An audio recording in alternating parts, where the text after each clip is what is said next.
home and was taken to church every Sunday, but it was my decision to invite Jesus to come and live in my heart. This is a big decision if you're serious about it, and it's not easy to follow all of the Bible's rules. But rather than thinking of the rules as boundaries, I think of them more as guidelines to help me to succeed. I do believe that Jesus died on the cross for my sins, but that term is used so often that people really forget the true meaning behind it. God loves us so much that he sacrificed his son to die for us, and in that process had to watch Jesus endure the suffering and ridicule that we bestowed upon him. In some ways, because he died for me as well, my own list of sins contributed to the reason why he had to suffer. And he did it all out of his love for me.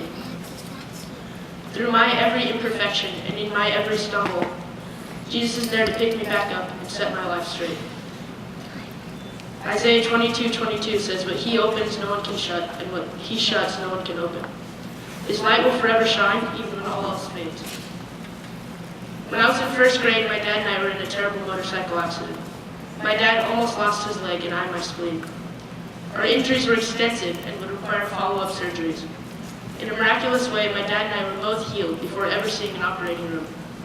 It was a very hard time for my family, but the Lord held us in his hands as we stayed close to him in prayer and in thought.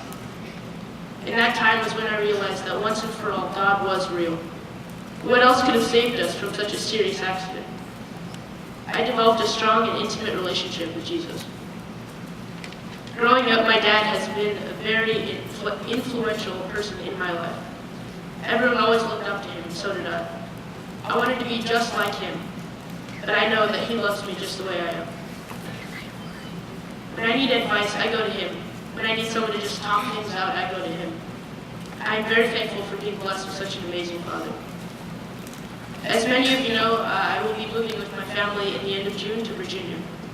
I will have a couple of weeks after graduation to pack it up and head out. When I arrive in Virginia, I hope to play sports, make a lot of new friends, experience new adventures, and maybe even become a Civil War buff. Regardless of what comes my way, I will continue to live my life in Jesus and grow in my relationship with him. My favorite Bible verses are Jeremiah 29:11 and 12. "For I know the plans I have for you, declares the Lord, plans to prosper you and not to harm you, plans to give you a hope and a future. Then you will call on me and come and pray to me, and I will listen to you." These verses are important to me because I know that whatever happens in my life, God knows what is next.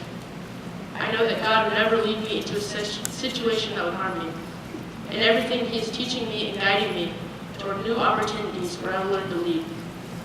Before I was born, he knew of me and of my life. He has laid out the very direction of my path. When life is hard, I can go and talk to him. He's always there to listen. Sometimes he will respond, but not always through words. God speaks to us all in many different ways. A few minutes back, I said that I'm a follower of Jesus by choice. It is a decision I have never regretted, and it is a life I'm thankful to have.